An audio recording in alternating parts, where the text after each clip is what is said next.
This video is brought to you by John Robson Guitar Tuition.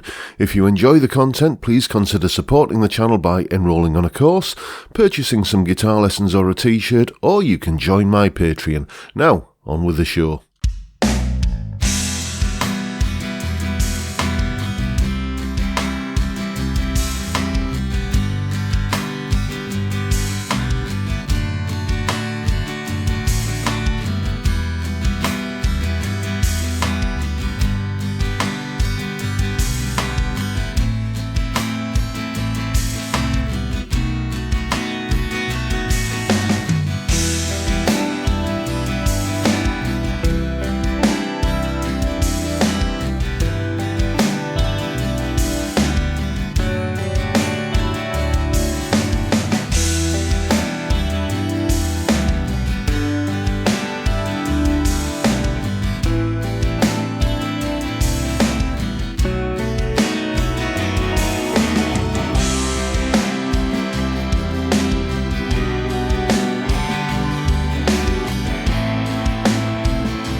Hello chaps, welcome once again to John Robson Guitar Tuition.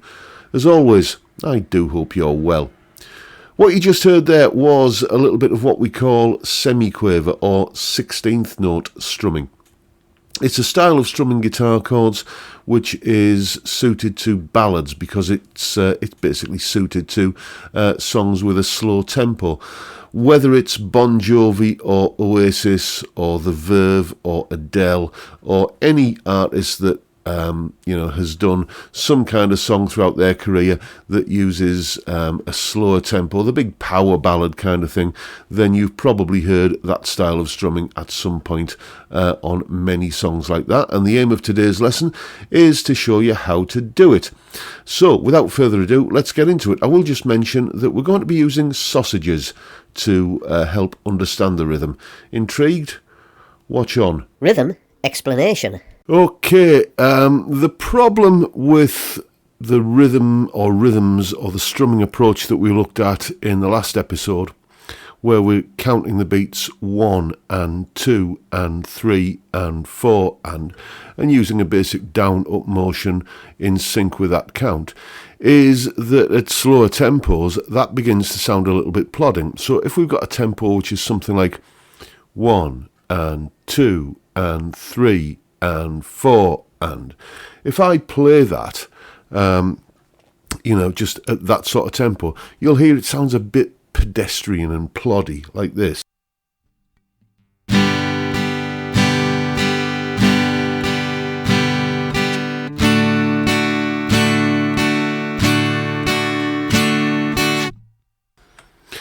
Even if I start doing some of the stuff we looked at last week where I'm actually missing some of the strokes, to create a bit of variety in the rhythm, it still sounds a little bit, as I say, plodding. Let's give it a go.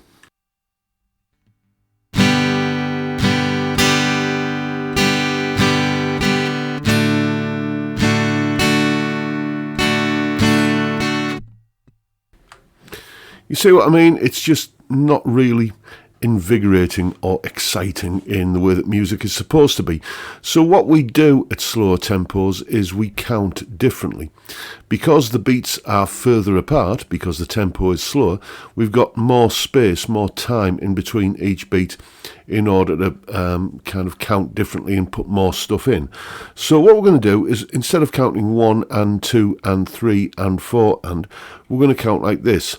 1E and 2E and 3E and 4E and And this, when you're dividing a beat into 4 parts, is sometimes called 16th notes or semiquavers. You'll hear both terms mentioned.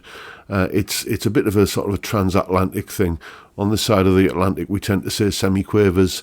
The other side of the Atlantic, in the States, you tend to hear the term 16th notes bandied about a little bit more. So what you've got here really is a new way of counting and strumming. And essentially, until somebody invents a method of strumming in that direction or that direction, all you've got is a downstroke followed by an upstroke. So if you've got 1 E-ander, 2 E-ander, 3 E-ander, 4 E-ander, like that, then you kind of count and strum like this, where you're doing alternating down and upstrokes. So that would sound like this.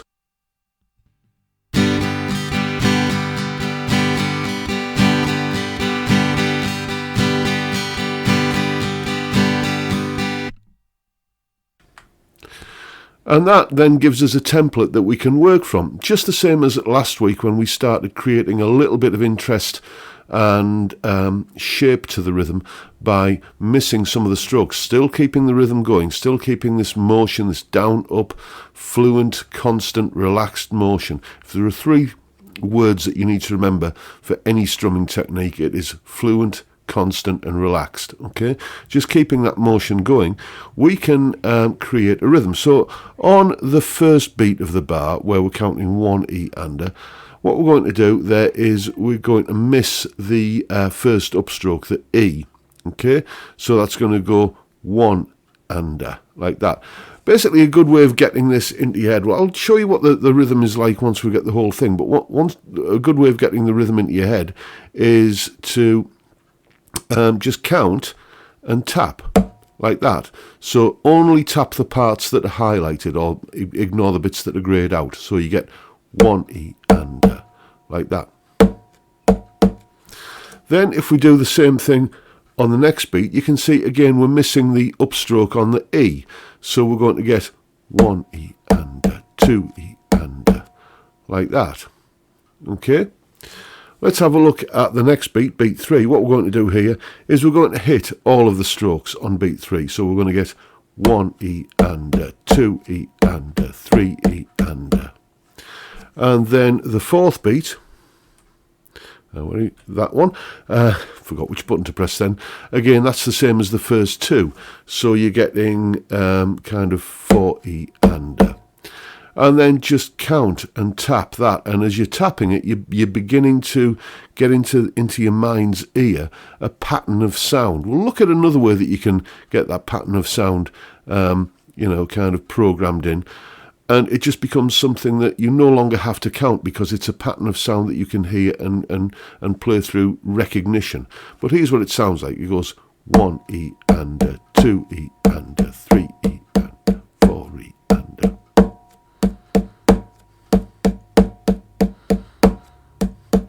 So you see what you're getting? You're getting that da da da da da da da da da da da da da.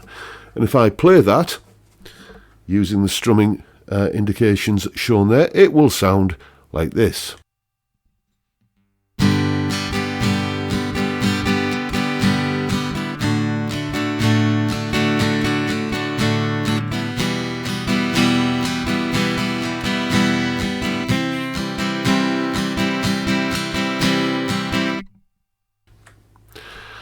And that is a fairly sort of standard semi-quaver type rhythm. Now I said there was that you can use in many places. I mean, you're not a million miles here away from the strumming pattern for a song like Wonderwall, for example. But then again, you're also kind of quite close to the strumming pattern for a song like Knocking on Heaven's Door. Or, what else? Well, any big rock power ballad will typically have that kind of strumming pattern going on an acoustic guitar somewhere. Now, I said there's another way that you can visualize this or internalize this, and I always find that playing a rhythm or hearing a rhythm phonetically is a good way of doing it. So that's what we're going to do here. We're going to use some nonsense phrases, which basically go on that first beat, that kind of rhythm there. We're going to hear that as fry sausage. Okay, so becomes fry sausage. Okay, then on beat 2, we're going to say grill sausage.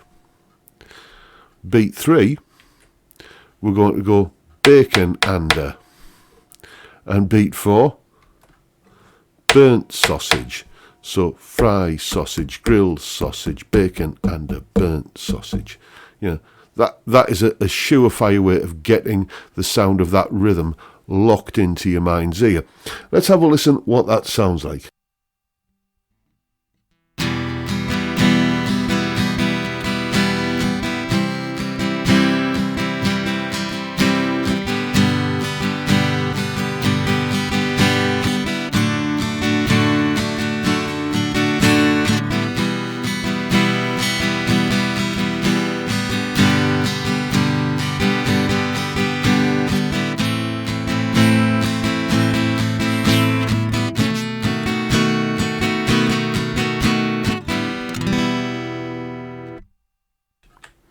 So hopefully throughout that rhythm there you could hear that it was fry sausage, grilled sausage, bacon and a burnt sausage. I'll do one more demonstration just on an E minor chord.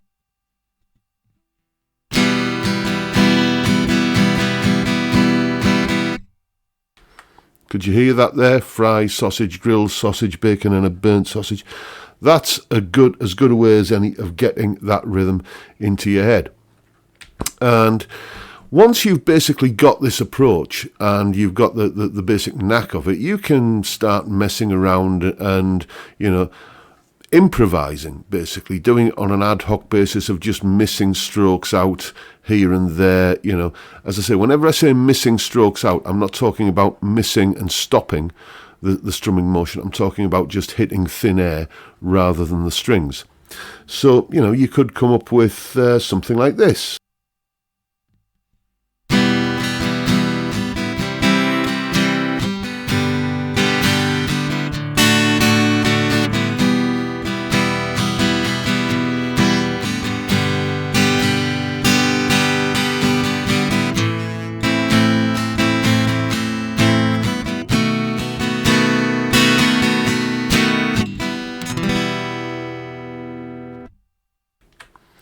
That was just completely made up as I went through it. That wasn't a strumming pattern that I had, worked out in advance. All I'm doing is I'm just strumming in that 1E and a 2E and a 3E and a 4E and a fashion, and, you know, just making a decision as I'm playing through whether I'm going to hit this stroke or miss it.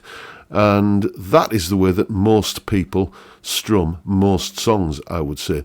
But just to establish that basic kind of way into it, I would recommend this fry sausage, grilled sausage, bacon and a burnt sausage as a good entry into this kind of slower tempo ballad kind of strumming.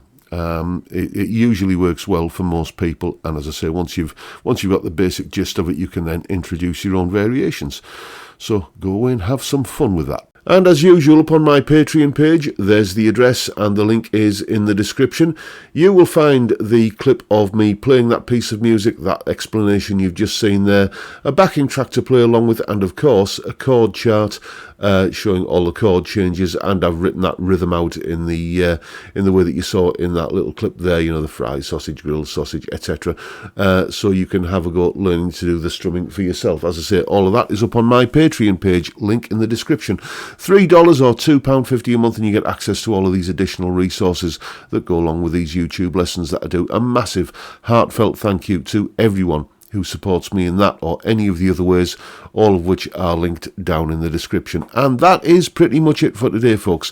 Hope you've enjoyed the video and found it useful and informative in some small way, and if that's the case, please hit the subscribe button and the notification bell if you haven't already done so. And why not give me a like while you're at it. As always, don't forget the live stream every Friday 5 PM UK time, where we drink beer and talk music and guitars. Cracking way to kick off the weekend. I'd love to see you there if you can make it. But for now, I'll bid you all a good day and say thank you so much for watching. Thank you for your time. Look after yourselves, folks. Stay well, stay safe, and above all, stay sane. Bye for now.